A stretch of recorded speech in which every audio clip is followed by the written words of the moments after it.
Welcome to the most beautiful city in the world. San Francisco. Is it actually an overdose? Yeah.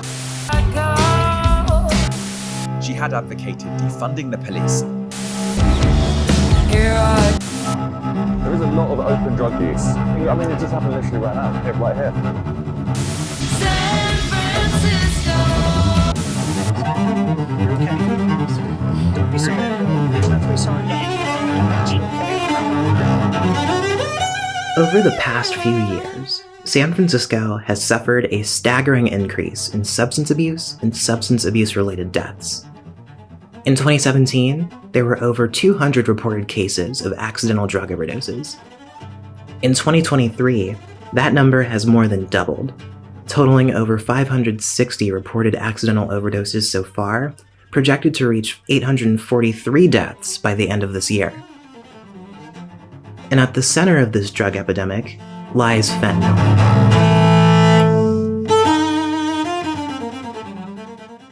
My name is Megan, and I'm a registered nurse. How long have you worked as a registered nurse? About 10 years.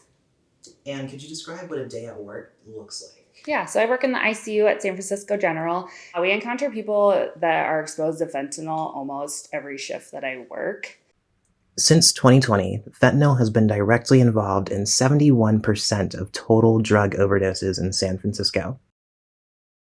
Pills laced with fentanyl can have as much as 5.1 milligrams, twice the typically lethal dosage of 2 milligrams of fentanyl.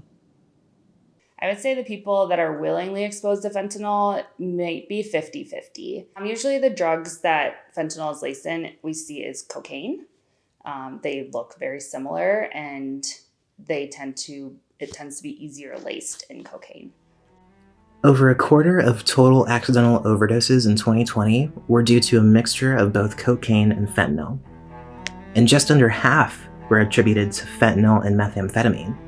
So the dangers of fentanyl abuse in the patients that we see tend to come from treatment of the patient's pain. Fentanyl in the hospital is medical grade, it's very controlled, it's very safe.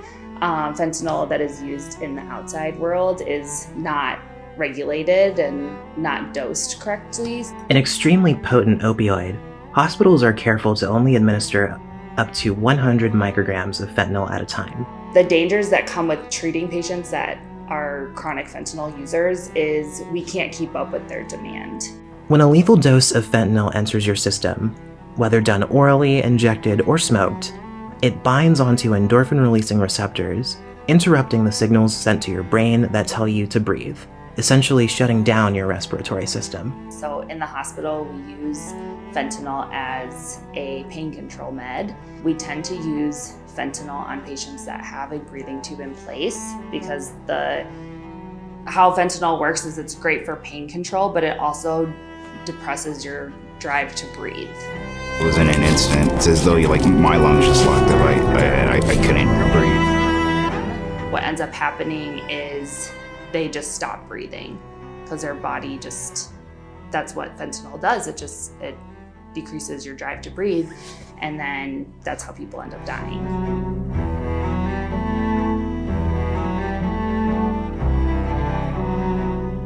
The number of people exposed to fentanyl definitely has increased, and in the last, I would say 2 to 3 years, it's been alarmingly higher. It's really hard with our population and resources. The people that want to be doing fentanyl don't want to stop. So are you doing fentanyl like today or? Every day. Every day.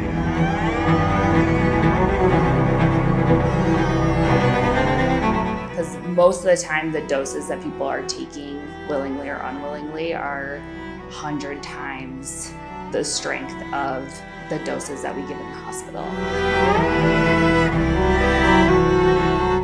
You get people that visit from out of town and they try drugs for the first time and they're laced with fentanyl and they end up very, very sick or even dead in our ICU.